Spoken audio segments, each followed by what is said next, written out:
Bismillahirrahmanirrahim. Assalamualaikum warahmatullahi wabarakatuh. Ayyuhal ikhwan, ayyuhal musyahidun, kaifa halukum? Atamanna halakum bisiha wal afiyah. Wa hali alhamdulillah bisiha wal afiyah. Awalan sa'arifu an nafsi ilaikum jami'an. Kama araftum ismi Zahratul Jannah. Ana taliba fi qismi ta'limil lughah al-arabiyyah fi kulliyatit tarbiyah. Fi hadhil fursa al-mubarakah insyaallah uridu an ad'uakum jami'an li ta'lim ilmin nahwu ma'an mubasyaratan hayya nata'allam ma'an ilman nahwi an ta'rifil mubtada wal khobar mubasyaratan hayya nata'allam ma'an. Baik, langsung saja kita akan mempelajari mengenai mubtada dan khobar. Yang pertama, apa sih mubtada itu? Mubtada yaitu al-ismu al-marfu'u an awamilil lafdiyah, atau dengan kata lain yaitu isim yang berada di awal kalimat yang berupa isim ma'rifat dan terkadang berupa isim nakirah, namun dengan beberapa syarat dan juga dibaca rafa. Contohnya Muhammadun qaimun. Mubtada yang awal ini dinamakan mubtada karena jatuh di awal kalimat berupa isim ma'rifat yaitu isim alam dan juga dibaca rafa. Yang kedua yaitu khobar. Khobar yaitu al-ismu al-marfu'u al-musnadu ilal mubtada, yaitu isim yang dibaca rafa yang disandarkan dengan pada mubtada. Contohnya lafaz qaimun. Qaimun ini merupakan khobar dari lafaz Muhammadun. Karena lafaz qaimun ini merupakan isim yang dibaca rafa yang disandarkan pada mubtada yaitu berupa Muhammad. Adapun mubtada dibagi menjadi dua, yaitu yang pertama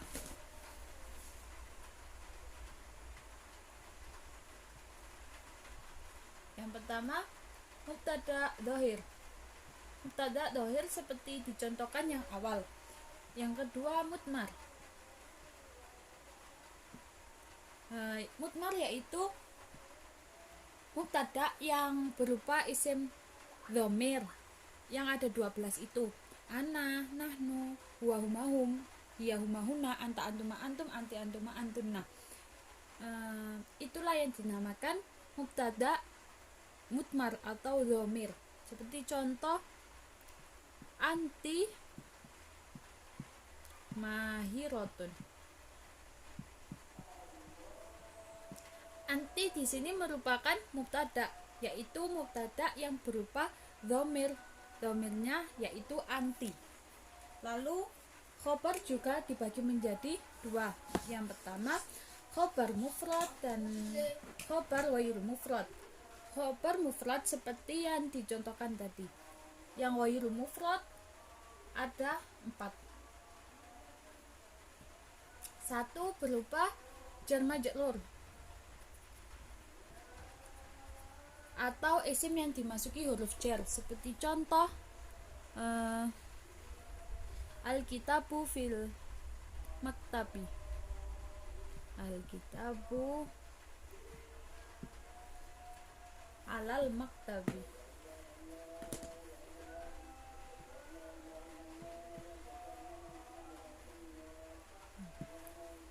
Lafaz alal maktabi ini merupakan khobar yang berupa isim yang dimasukkan huruf jar berupa ala.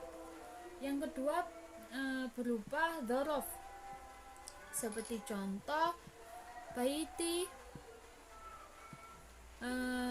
amamal masjid.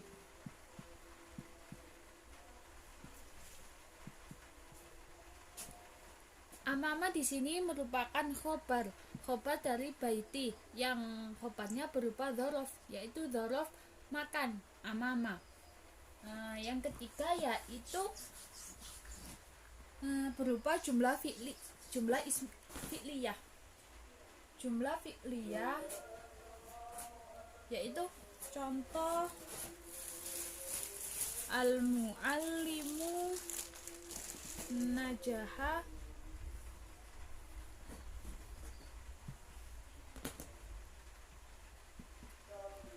ibnuhu.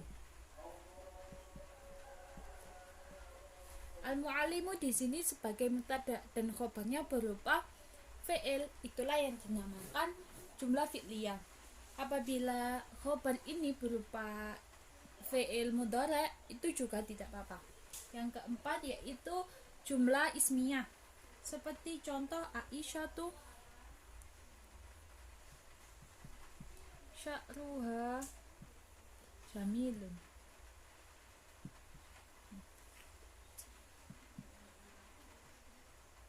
Di sini Aisyah, adapun Aisyah itu rambutnya itu bagus atau indah.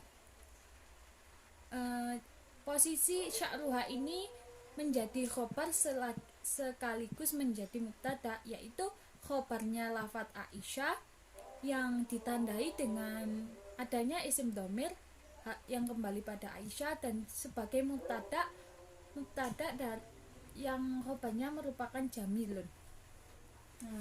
Adapun beberapa hukum mubtada. Mubtada memiliki beberapa hukum, yaitu yang pertama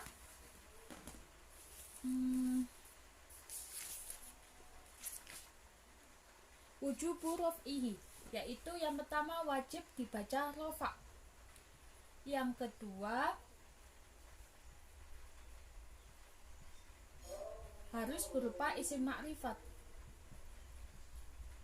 Hal ini boleh mubtada boleh tidak berupa isim ma'rifat asalkan atau berupa isim nakiro, asalkan nakiro tersebut mufidah atau memiliki faedah. Nakiro mufidah di sini ada 14. Saya kasih contoh satu, yaitu idhofah nakiro, seperti contoh majlisu ilmi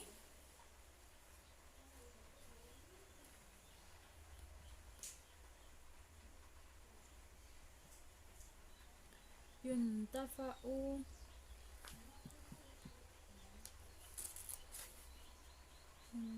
bihi khairu.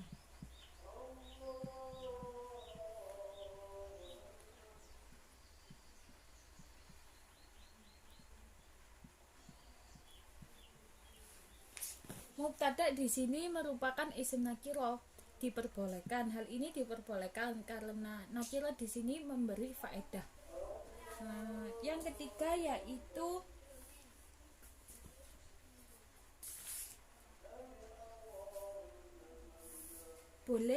khobar boleh dibuang apabila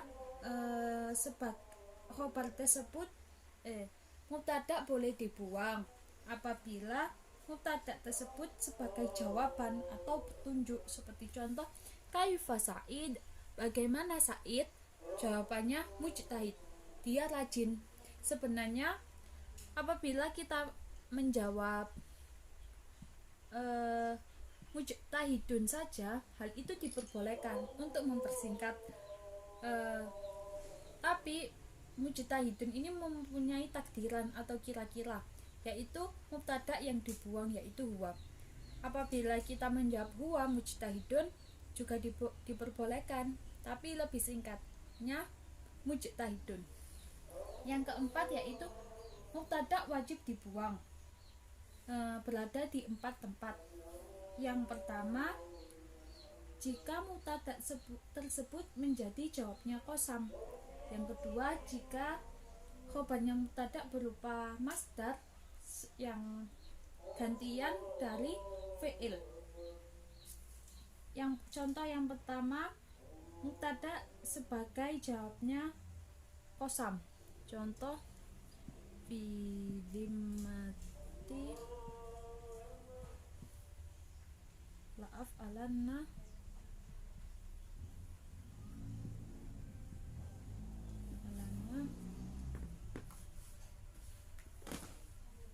kada.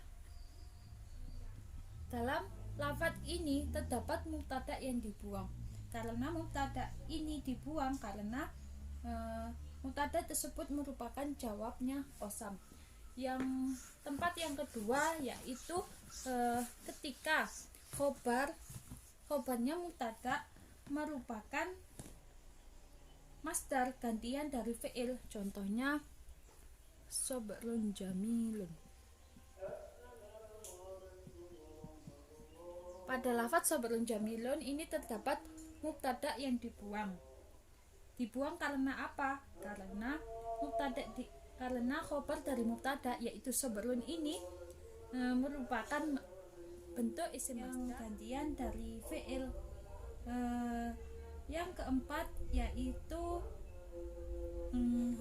yang ketiga yaitu ingkana al-khobaru makhsusan bil madhi aw dzami ba'da ni'ma wa bi'sa, yaitu khobar yang dikhususkan untuk pujian dan mencela setelah dan harus jatuh setelah lafaz nikmah dan bi'sa. Seperti contoh nikmah ar-rajulu Abu Thalibin.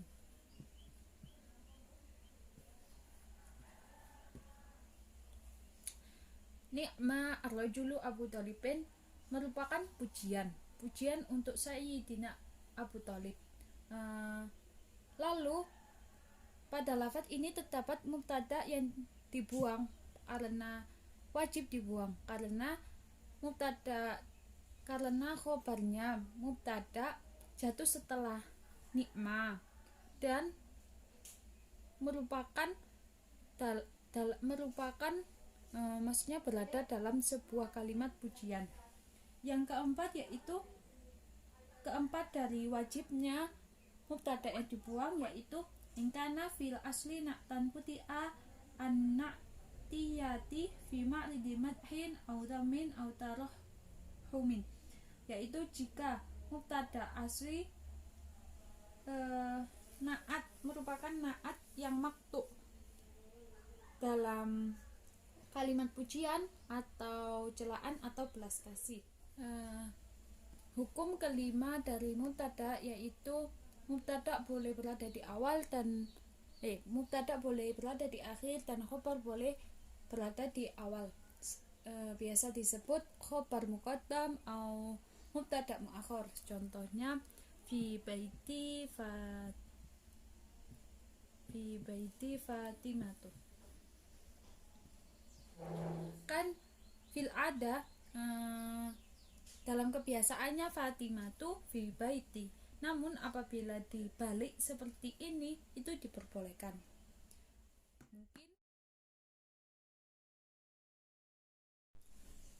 Yumkin hadza minni alladhi astati an uballighahu ilaikum jami'an.